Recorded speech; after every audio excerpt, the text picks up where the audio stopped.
Cinema ఇండస్ట్రీలో ప్రతి సెలబ్రిటీకి సుమ అంటే ఇష్టం. బుల్లితెర ఆడియన్స్కి అయితే చెప్పక్కర్లేదు.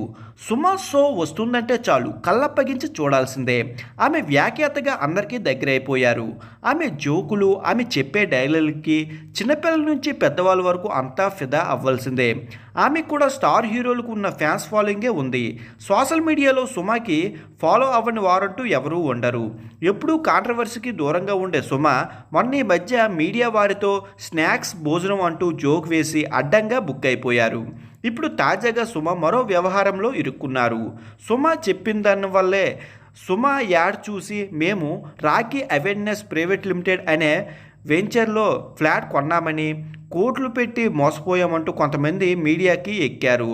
సుమ వలనే మేము ఆ ఫ్లాట్ కొని మోసపోయామంటూ లబోడిబో అంటున్నారు.